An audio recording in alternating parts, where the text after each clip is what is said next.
आपा खोया है, जातीय और धर्म संघर्ष आपने देखा, वर्ग संघर्ष देखा, और जीनोसाइड्स होते हुए आपने मणिपुर के अंदर देखा। तो मैं आपको ये कह रहा हूं कि ये सारी पद्धतियां नफरत के बाजार को गर्म करने के कारण हुई है कि हम आज राजनीतिक लोग किसी को बर्दाश्त करने के लिए तैयार नहीं।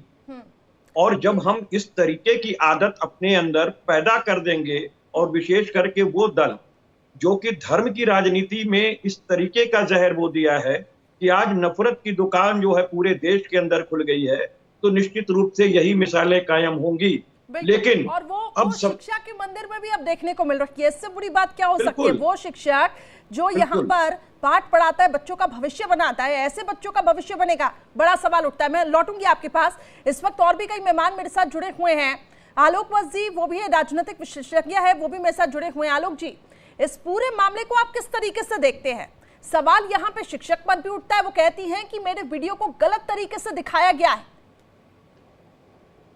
देखिए, जो भी वीडियो दिखाया गया है उसमें हिंसा तो हुई है, बिल्कुल, और हिंसा किसी भी रूप में स्वीकार्य नहीं है, और वो भी लगातार एक के बाद एक बच्चा पीटता जा रहा है, और जो धार्मिक बातें भी लास्ट में सुनाई दे रही हैं, ये सब किसी भी रूप में स्वीकार नहीं है एक लोकतांत्रिक देश में। संज्ञान में आ गया है, एफआईआर दर्ज हो गई है, और मुझे पूरी उम्मीद है कि योगी जी के सरकार में ऐसे कथित देशद्रोही लोग, समाज को बिगाड़ने वाले लोग, सामाजिक सौहार्द को का ताना बाना को बिखेरने वाले लोग, इनके ऊपर सख्त से सख्त कार्रवाई होगी। वत्स जी, देखिए सवाल ओवैसी जी भी यही उठा रहे हैं कि ऐसे ही खबर जब मध्य प्रदेश से आती है तो वहां पर बुलडोजर चल जाता है, लेकिन यहाँ पर क्या आप लोग जो चीजें यहाँ पर की गई शिक्षा के मंदिर में, क्या वो बुलडोजर मॉडल पर जो सवाल ओवैसी उठा रहे हैं, क्या पर वो यहाँ पर लागू होगा, काम करेगा वो?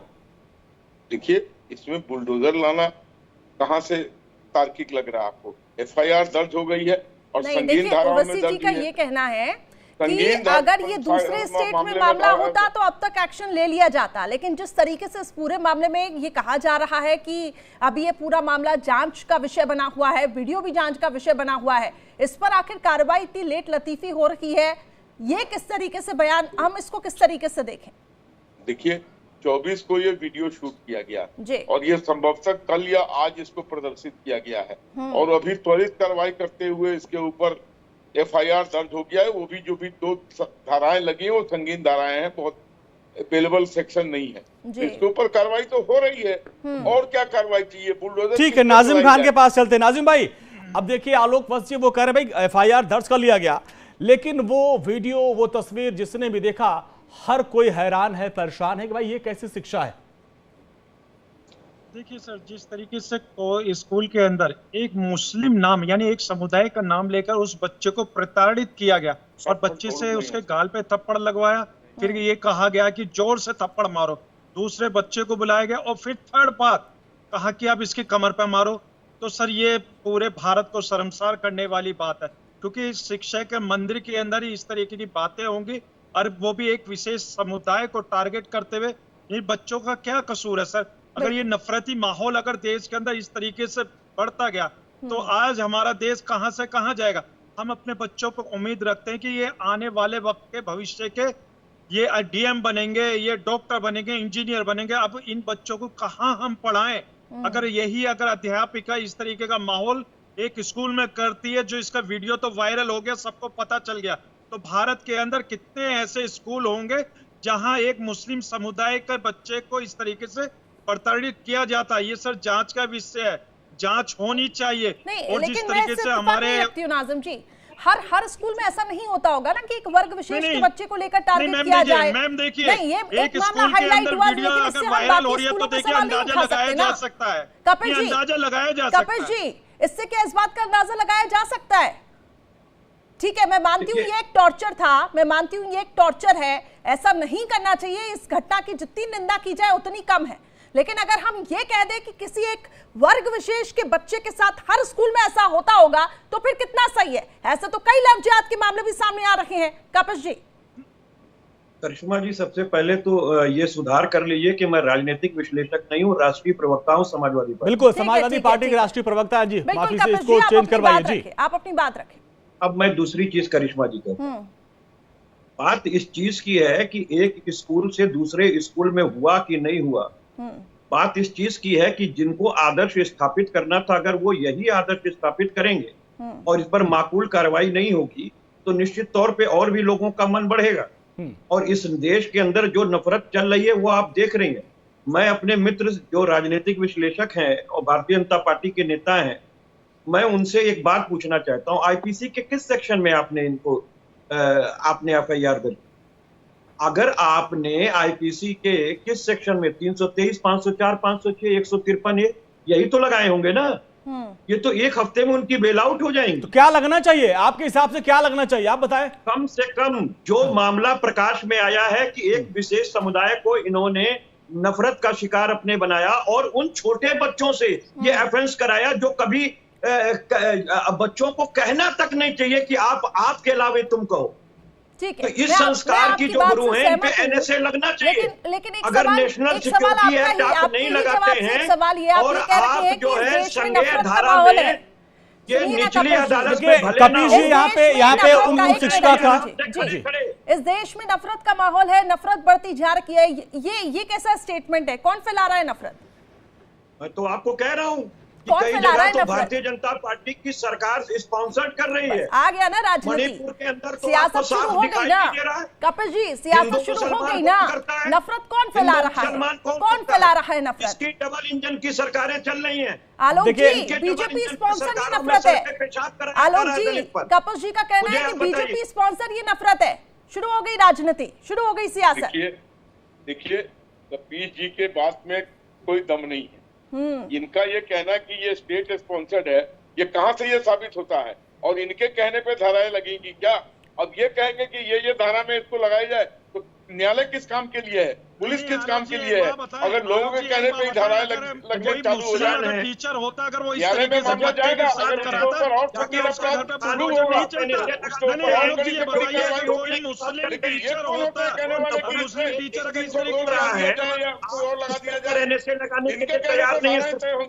कि वो हिंदू समाज से है। बिल्कुल, देखिए ऐसी ये शिक्षा के मंदिर पे हम सवाल उठा रहे हैं कि शिक्षा के मंदिर में नफरत की पाठशाला क्यों लगाई जा रही है। ये मामला मुजफ्फरनगर का है, ऐसा एक मामला मऊ से भी आया। मऊ से भी एक ऐसा मामला आया जब 15 अगस्त के मौके पर धार्मिक उन्माद वहां भी फैलाया गया। कपिल जी, राजीव भाई, देखिए ऐसा एक मामला मऊ से भी सामने आया जहां पर शिक्षा के मंदिर में धार्मिक उन्माद फैलाया गया। तो ये सवाल होना चाहिए कि आखिर हर जगह ऐसी शिक्षा क्यों दी जा रही है जहां पर हमारे बच्चों को धार्मिक चश्मे से देखा जा रहा है और आप लोग उसको राजनीतिक चश्मे से देख रहे हैं।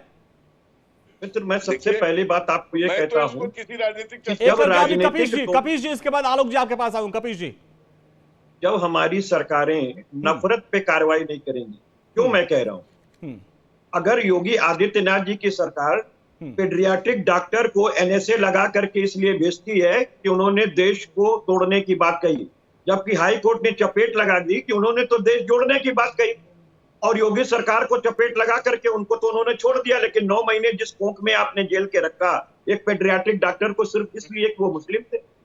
आज वही नफरत का बाजार यहाँ देख रहे हैं, और यही नफरत का बाजार आप जाके मणिपुर के अंदर देखिए। स्टेट स्पॉन्सर्ड जो दंगे हैं वो फैलाए गए, मुसलसल 3 साल से चल रहे, 3 महीने। कपिल भी आएंगे आपके पास। नाजिम जी, ये जो पूरा प्रकरण था इसमें देखिए वहां के डीएम साहब ये बोल रहे हैं कि जो वीडियो बना है, आ रहा हूं कपिल भाई, नाजिम खान साहब वहां के डीएम साहब कह रहे हैं जो वीडियो बनाया है लड़के के चाचा ने बनाया है, और लड़के के चाचा उस वक्त वहां पर मौजूद थे और उन्होंने ये वीडियो बनाया और उसको वायरल किया है। तो क्या ये माना जाए कि इसके पीछे कोई रणनीति, कोई साजिश तो नहीं है? नाजिम भाई, नहीं देखिए सर, चाहे वो लड़के के मैं आ रहा हूं कपिल जी। नाजिम जी, सर मेरी बात सुनिए सर, चाहे वो वीडियो लड़के के चाचा ने बनाया गया, लेकिन सर यहाँ पर मासूम बच्चों को प्रताड़ित किया गया, मासूम बच्चों के द्वारा, और ऊपर से टीचर क्या कहते हैं कि नाजिम खान को सुन लेते हैं, उसके बाद आपके पास आऊंगा। जी नाजिम भाई बोलिए। नाजिम भाई बोलिए। सर मैं ये कहना चाहता हूँ कि ये वीडियो जो बनाया गया क्या लागू होगा क्या नहीं होगा, डॉक्टर कफील खान के ऊपर एनएसए लगाते हैं और जो नफरत का पैगाम है शिक्षा पहुंचा रहे हैं। कपीश जी एक बार नाजिम जी को सुन लीजिए, कपीश जी एक बार नाजिम को सुन। नाजिम जी, चाचा ने वीडियो बनाया, क्या इसके पीछे भी कोई साजिश है? क्योंकि वो शिक्षिका कह रही है कि मेरे वीडियो को काट छाट कर वायरल किया गया, उनका भी वर्जन आया सामने।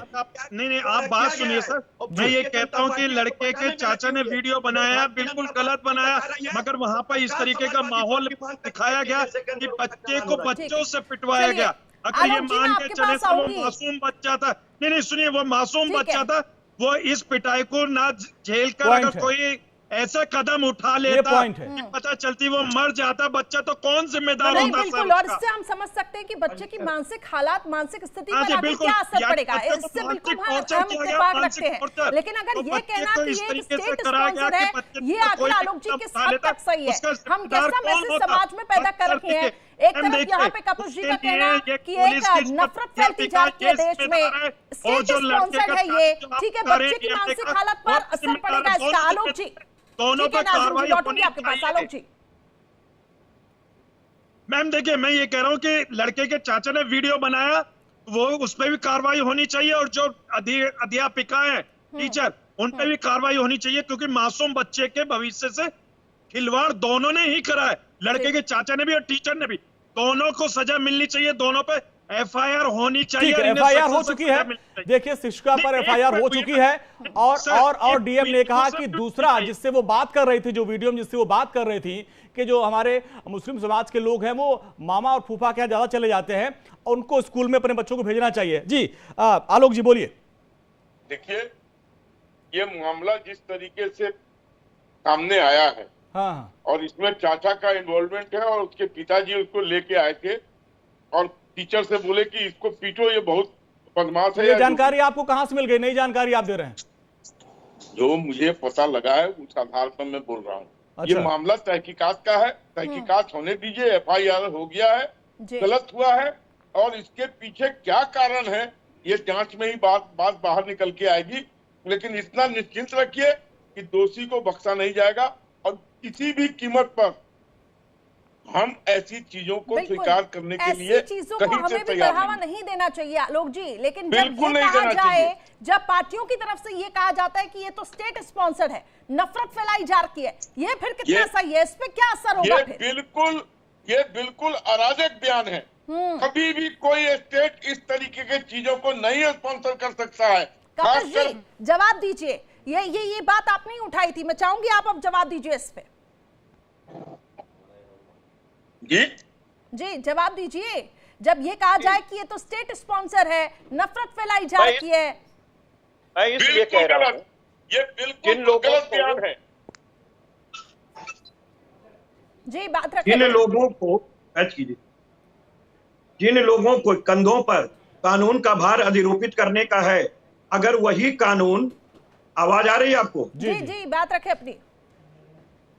तो जो जिनके कानून को कंधे पर भार है, वो व्यक्ति खुद ही आर्म्स और एम्यूनिशन पैदा कर रहे हो, खुद ही उनकी पुलिस जो है उनको सौंप रही हो, ले जाकर बहनों को सौंप रही हो बलात्कार करने के लिए और नंगा घुमाने के लिए। क्या आप आरोप लगा रहे हैं कि खुद ही बहनों को पुलिस सौंप रही है बलात्कार करने के लिए? क्या बोल रहे हैं कपिश जी? क्या बोल रहे हैं आप? कपिश जी क्या बोल रहे हैं आप यहाँ पे सियासी दुकान लगाने आ गए सर? मामला शिक्षा को लेकर हो रहा है, आप ये कह रहे हैं कि यूपी पुलिस जो है बच्चियों को ले आती है रेप करवाने के लिए। कैसा बयान है कपिश जी? इस बयान का मतलब समझ रहे हैं, समझ रहे हैं जो आप यहाँ पे बयान दे रहे हैं कपिश जी? मैं मणिपुर की बात कर रहा हूँ, और आपके फोन का अटैचमेंट खत्म हो गया है। कभी आप इससे बोल रहे हैं, हमको सुनाई नहीं दे रहा है। मैं आपको स्पष्ट रूप से आपको एक बात कह देना चाहता हूँ कि मणिपुर की घटना का हमने जिक्र किया, उत्तर प्रदेश की नहीं किया। मैंने उत्तर प्रदेश की घटना का यह जिक्र जरूर किया है कि डॉक्टर कफील खान के ऊपर जब एनएसए लगता है तो त्यागी के ऊपर क्यों नहीं लगना चाहिए? तो आज एफआईआर तो दर्ज कर लिया गया कपिश जी, एफआईआर दर्ज कर लिया गया। कल तक लड़के के पिता कह रहे थे कि हमको कोई एफआईआर दर्ज नहीं करवानी है। ओवैसी साहब ने उनको फोन पे बात किया और कहा कि तुम हैदराबाद आ जाओ, हम बच्चे को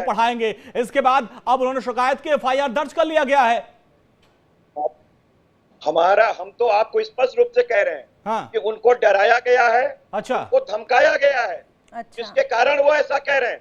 हम कह रहे हैं अगर कोई अपराध घटित हुआ है तो केवल वादी तैयार नहीं है, तो क्या ये तो स्टेट केस है? ये तो स्टेट केस है। एफआईआर तो दर्ज हो गया कपीश जी, एफआईआर दर्ज हो गया, जांच का इंतजार करना चाहिए। आप लोग राजनीतिक चश्मे से इसको देख रहे हैं और इसको कहीं ना कहीं देखिए बढ़ावा टूर भी दिया जा रहा है। ठीक है, अब मेरे पास समय की कमी है। ठीक है, बहुत बहुत शुक्रिया आप सभी का मेरे साथ जुड़ने के लिए। लेकिन जिस तरीके से ये पूरा मामला गरमाया है, एक्शन लिया गया है अंजनी, लेकिन फिर ये कहना कि ये तो स्टेट स्पॉन्सर्ड है, नफरत फैलाई जा रही है, ये आखिर किस हद तक सही? चुनाव है, चुनावी माहौल में ऐसे बयान आते रहेंगे। ओवैसी, राहुल गांधी, वरुण गांधी तमाम ने किया, लेकिन उस बच्चे के दिमाग पर क्या असर होगा इस